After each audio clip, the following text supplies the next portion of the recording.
Olá pessoal, nessa aula nós vamos abordar os aspectos do produto de saída, digamos assim, da nossa fase da análise sintática. Então a gente relembra que na análise léxica nós tínhamos como resultado uma relação de tokens que era solicitada pela análise sintática, tá? Logicamente sempre requisitando, né? A análise sintática requisitava e a análise léxica mandava os tokens, né? Então, como se fosse um método getTokens, tá? Ambas tinham uma relação direta com a tabela de símbolos, ainda tem, né? Permanecem durante todo o processo. E a saída da nossa análise sintática é justamente a nossa árvore sintática. Então nós vamos entender agora como funciona essa árvore sintática a partir dessa relação entre o analisador léxico sintático especificamente. Bom, então as árvores de análise sintática elas vão funcionar diretamente como uma representação visual para as derivações possíveis dentro da nossa linguagem, da definição da gramática para a nossa linguagem. Elas vão apresentar de uma forma mais direta e mais clara como os símbolos da cadeia, ou seja, um código dentro da minha linguagem, né, representado por elementos terminais, eles vão estar agrupados em subcadeias. Ou seja, eu posso ter um conjunto de símbolos que me permita realizar a construção de um comando, por exemplo. Então, a partir da árvore sintática, eu consigo analisar melhor essas estruturas ao ler, né, cada token e for avaliando na minha análise sintática. Então, além disso, a gente permite analisar alguns aspectos, né, da nossa gramática / linguagem e interpretar todo o processo de derivação se a gente estiver usando essa estratégia de derivação ou a partir de uma inferência recursiva. Lembrando que o processo de derivação nos remete a uma abordagem top-down, né? Ou ainda uma abordagem descendente, tá? Que a partir dessas abordagens a gente utiliza a palavra raiz, tá, da nossa gramática e vai derivando sempre, aliás, a gente utiliza a nossa cadeia e vai derivando sempre um elemento mais à esquerda ou mais à direita, né, até que a gente chegue no nosso objetivo. Então a gente tem essa cadeia e nessa análise da derivação a gente começa com a produção inicial e vai derivando até encontrar a cadeia de origem. Tá? Então esse é o processo de derivação, que vai ser fundamental para as abordagens dos algoritmos de estrutura top-down. A inferência recursiva ela já vai ser uma base para os algoritmos que têm estrutura bottom-up ou ascendente. E nessa estrutura que a gente viu na aula anterior, eu saio do conjunto de cadeias que tenho e vou levando a partir das derivações possíveis até a minha raiz da gramática. Se isso for possível, é porque essa cadeia é realmente gerada pela linguagem estabelecida na gramática, que é uma gramática livre de contexto. Ok, então, dadas essas considerações, né, a gente pode trabalhar agora com um aspecto visual, por exemplo, para uma gramática que tem esse conjunto de produções para operações aritméticas de soma e multiplicação e a ideia dos parênteses para precedência. Também vai ser conhecida como, na nomenclatura, né, como árvores de derivação, simplesmente, que é a saída da análise sintática, ou parse trees. Tá? Essas parse trees são mais conhecidas na literatura estrangeira. Inclusive, confunde-se muito a ideia de parse trees com análise sintática. Tá? Em alguns livros, eles trabalham isso como sinônimos. Tá?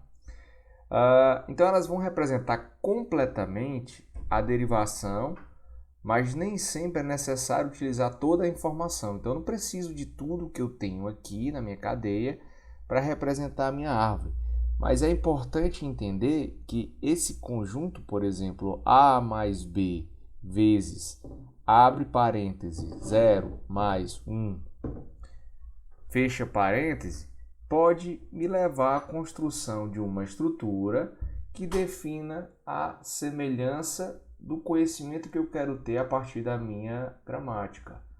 Então, A é um elemento mais vezes B mais 0, 1. Tá? Então, eu não precisei nem representar os parênteses para entender que se eu tiver uma análise que vem do chão até o teto, um bottom-up, eu, numa operação de síntese de conteúdo, né, na composição da minha expressão aritmética, eu teria que fazer, por exemplo, mais 0 e 1.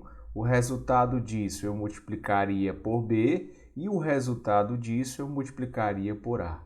Então, com essa estrutura definida, torna-se mais fácil montar efetivamente o nosso código de máquina, a partir de que as minhas operações estão bem estabelecidas a partir dessa árvore. Tá?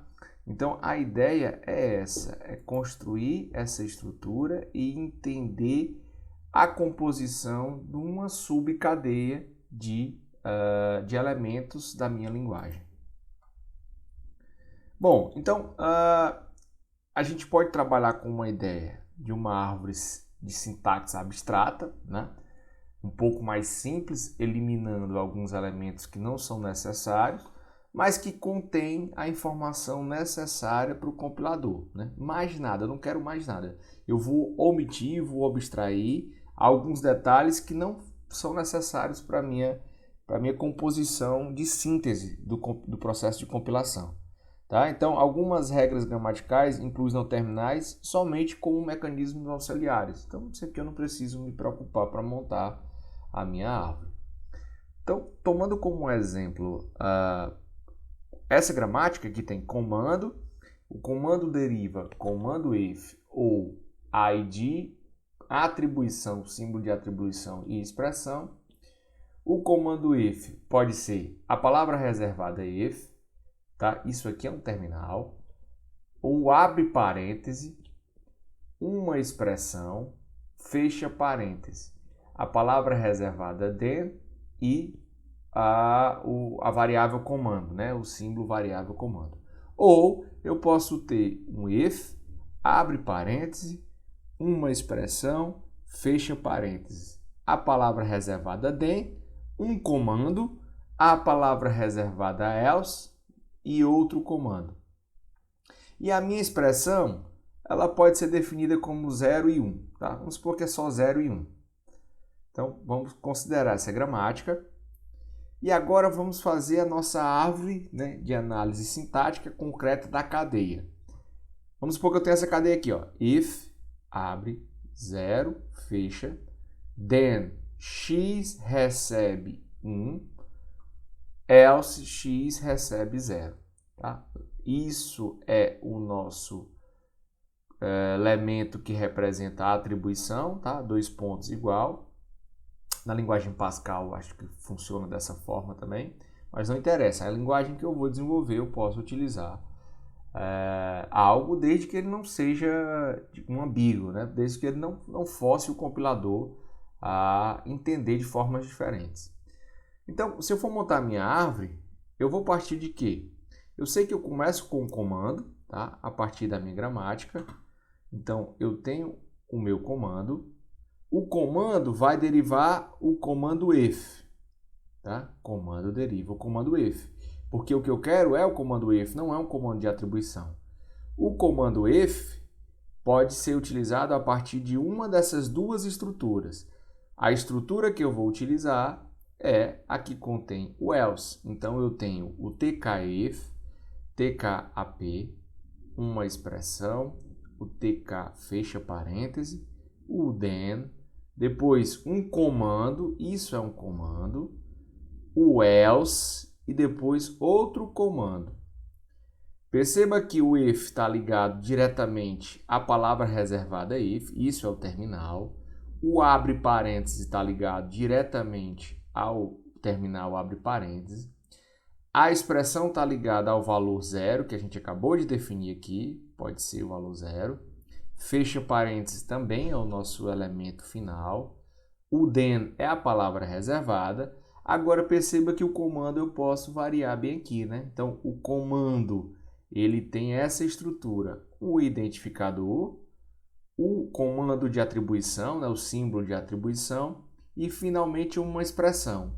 Aqui o X representa o identificador, o dois pontos igual representa o comando de atribuição e finalmente o 1 representa o elemento da expressão que está aqui. Aí eu tenho o próximo comando, que é o ID representa X, aqui, o dois pontos igual e finalmente a expressão é só o elemento zero. Então essa seria uma árvore que me detalharia melhor como foi a construção do comando if na leitura desse comando. Então o que a gente vai representar aqui de uma maneira mais abstrata é só o que é mais importante, né?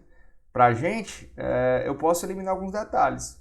Se eu tivesse uma árvore que definisse, olha, if 0, ou seja, verdade ou falso, considerando que o 0 é falso. Se for falso, faça x, recebe 1. Se for, não for falso, né? Se for diferente, x recebe 0. Tá? Então, para o nosso compilador, essa informação já é suficiente para que eu monte o código de máquina e realize uma operação a partir de uma instrução de alto nível.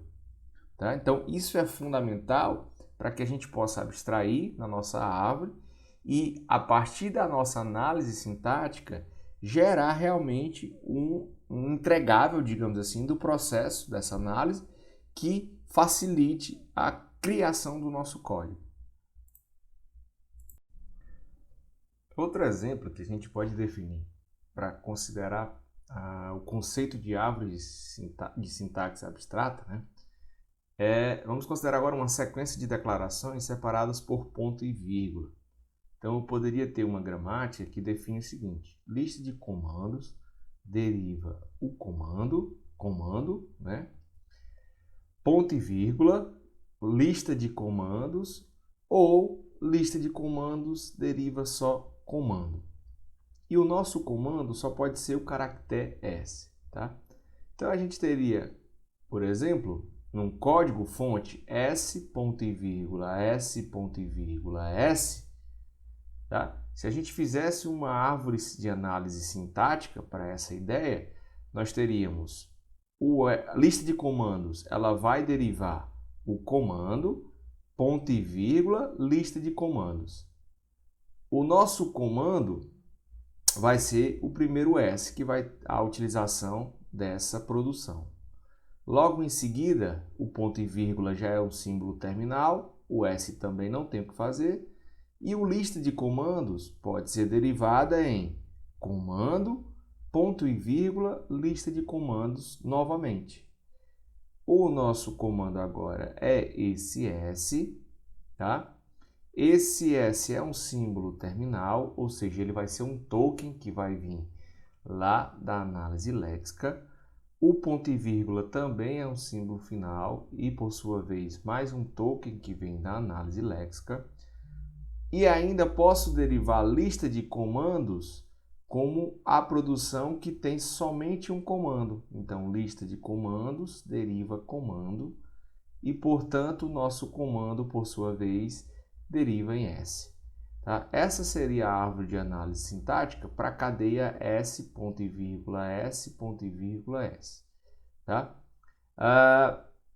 Perceba que isso seria a nossa, digamos assim, a nossa forma mais visual e direta de entender a sintaxe da nossa gramática para essa cadeia. Mas o que a gente pode pensar é que, olha, se eu estou querendo algo mais abstrato, né, e eu posso me valer por essa, digamos assim, sintetização das informações, eu poderia representar como S, ponto e vírgula S, ponto e vírgula, S é o ponto e vírgula que deriva S, que é um comando, ponto e vírgula que deriva S, que é um comando, e o próprio S. Ou ainda eu poderia representar como um vetor, poderia representar como uma lista de comandos, para dizer quais foram os comandos que eu vou ter que atribuir para dentro do meu compilador. Tá? Então, essa questão nos leva a pensar que eu posso trabalhar com uma árvore de sintaxe mais concreta, no formato real e como a gente trabalha na teoria da computação, né? Principalmente nas linguagens livres de contexto, e também de uma forma mais branda e abstrata, né? Uma forma mais sintetizada para o processo de compilação. Tá?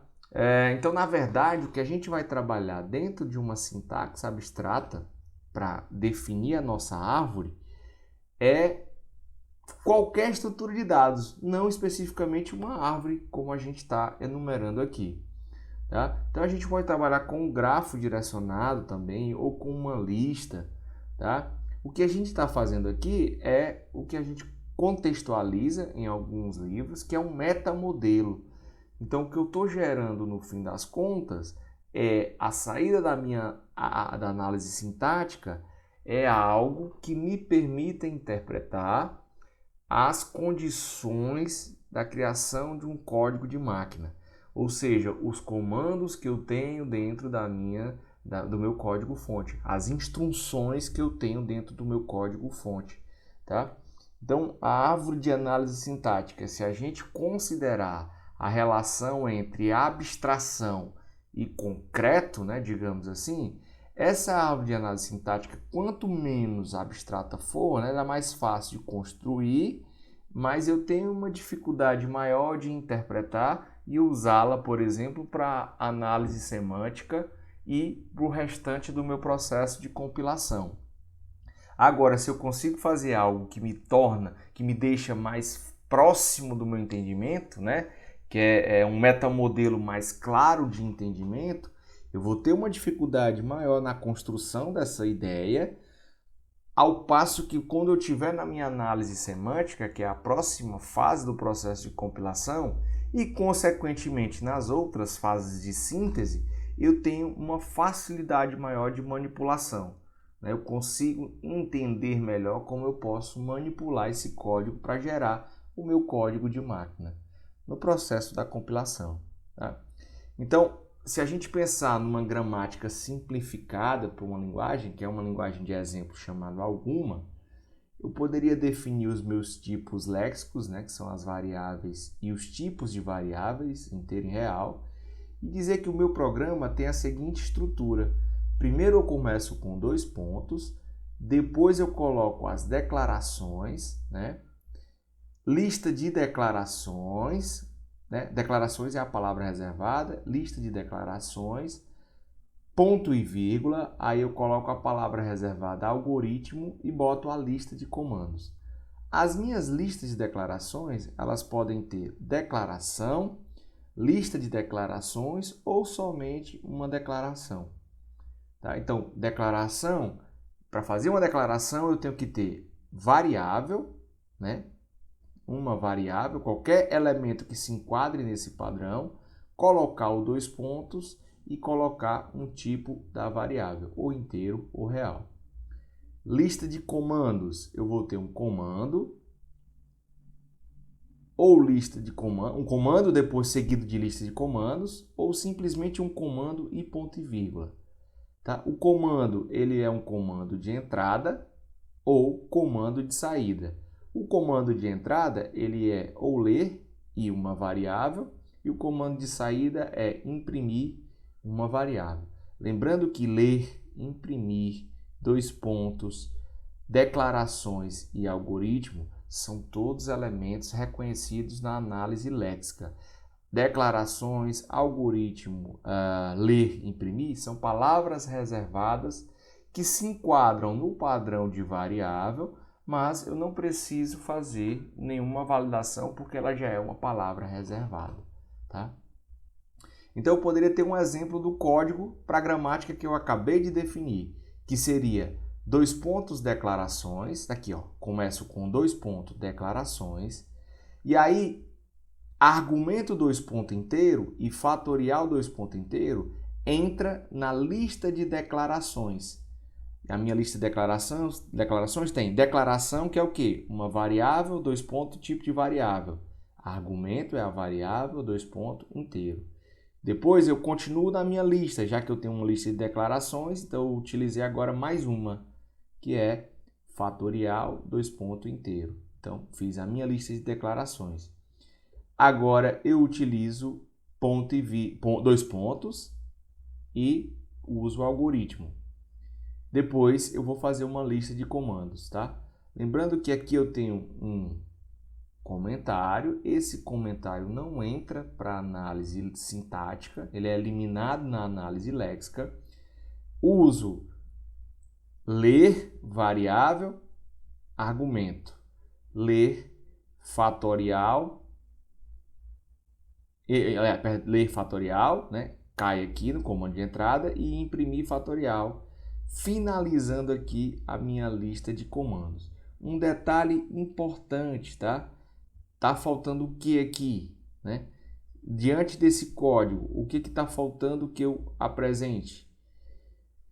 Bom, esse ponto e vírgula no final que a gente está definindo, ele está só separando as nossas produções, tá?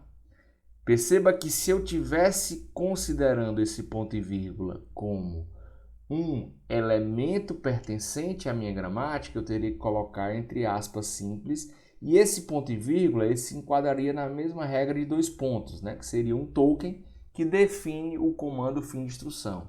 Perceba que a nossa linguagem não tem essa necessidade. E aí eu faço uma seguinte pergunta para a gente entender melhor aqui o nosso analisador sintático. Se eu agora... Bom, a gente viu que sintaticamente esse código tá ok, porque eu consegui, a partir da formação da minha gramática, que eu acabei de dizer para linguagem alguma, montar essa cadeia, né? Esse código. Então, sintaticamente, ok. Uma pergunta, se agora o meu código fosse ler x1, esse código ainda permaneceria sintaticamente correto? Sintaticamente, ele está correto? Bom, sintaticamente ele vai estar correto, né? E a resposta é sim.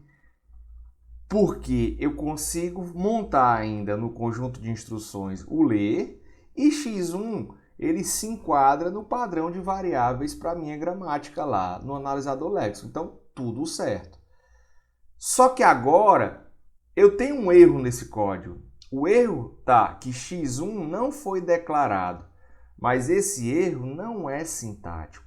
Esse erro de x1, falta de declaração,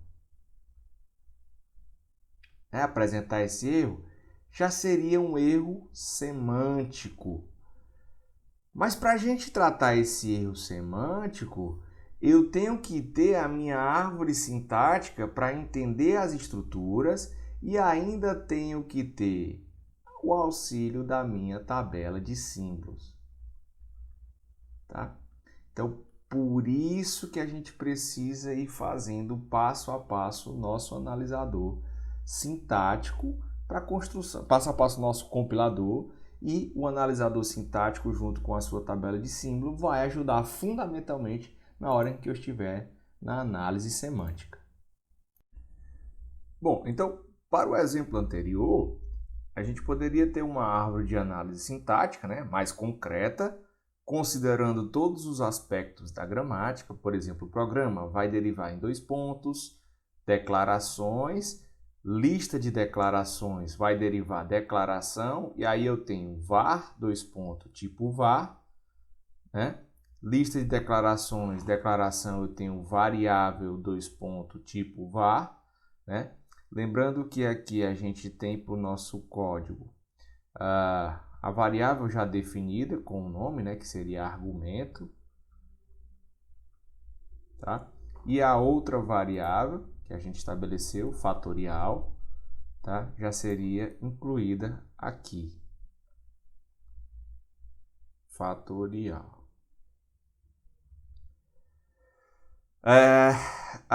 O tipo de variável aqui seria inteiro e o tipo de variável também da fatorial seria inteiro, bem aqui. Inteiro. E aí eu tenho dois pontos, algoritmo, a palavra reservada, lista de comandos, eu tenho comando de entrada ler variável.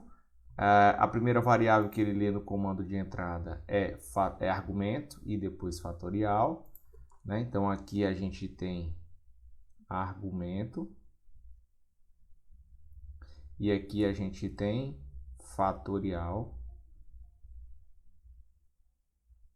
e depois a impressão da variável fatorial bem aqui, variável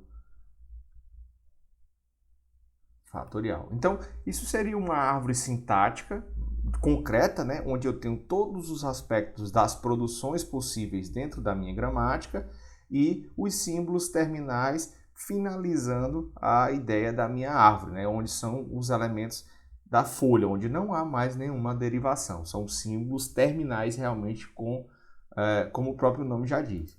Ok, mas eu poderia pensar em algo mais abstrato, né, algo mais próximo do entendimento de um projeto de compilação.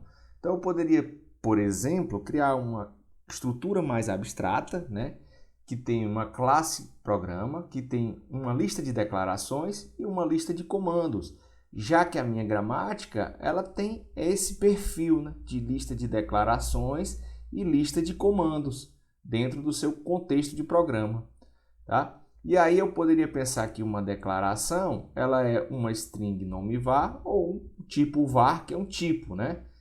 Que é o tipo da variável, que pode ser inteiro ou real, tá? Um enumerador que representa um inteiro real, porque a própria gramática dá esse entendimento, né?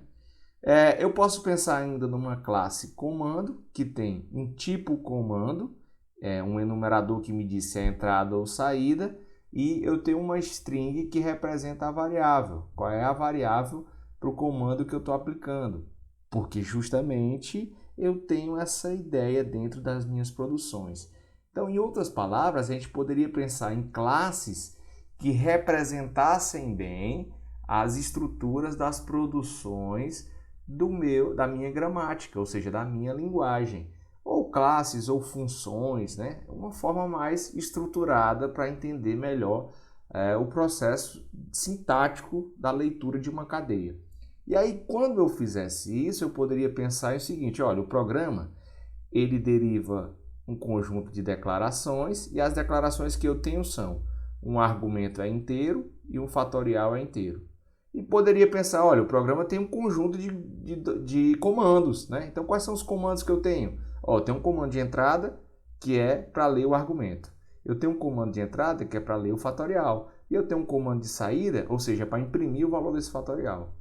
Perceba que essa árvore de sintaxe mais abstrata, né? Essa ideia mais abstrata, pode facilitar na forma em que eu vou construir o meu código. E ainda mais, pode facilitar no momento em que eu fizer uma análise semântica desse código. Porque na hora em que eu faço, por exemplo, a declaração que argumento é inteira, eu posso ver depois, mais para frente, um comando de atribuição em que a variável argumento recebe uma string. E aí eu posso checar, já que eu tenho um problema na declaração de um tipo. A partir dessa estrutura que eu montei, dessa estrutura mais abstrata, mais próxima, né, digamos assim, do entendimento da programação e da leitura da gramática, né? Saindo um pouco mais do aspecto teórico das linguagens livres de contexto. Então a gente pode finalizar essa aula já com uma ideia do que seria esse abstrato e esse concreto, né? Categorizo que a sintaxe concreta ela é fundamental e necessária, porque o compilador precisa dela para analisar a estrutura, tá? E para validar os condicionais, os laços de repetição, a atribuição e assim sucessivamente, tá? Agora, em vez dessa análise sintática finalizada, né? Uma vez que ela é finalizada, né? A gente pode deixar um pouco de lado essa sintaxe concreta, né? E depois a gente pode começar a fazer uma estrutura de dados mais fácil de se trabalhar, né? Um pouco mais enxuta que a nossa sintaxe abstrata. Tá? Então a gente pode trabalhar diversas estruturas, né? Mas o que a gente sempre trabalha até pela ideia da árvore sintática, é o conceito da árvore mesmo, sem muitos detalhes, onde eu possa fazer buscas que realmente sejam necessárias para finalizar, né, para finalizar essa parte sintática e dar mecanismos da checagem semântica, bem como a construção do nosso código nas fases de síntese, né, que são as fases de geração de código intermediário, né, o otimizador de código e na fase da geração de código de máquina.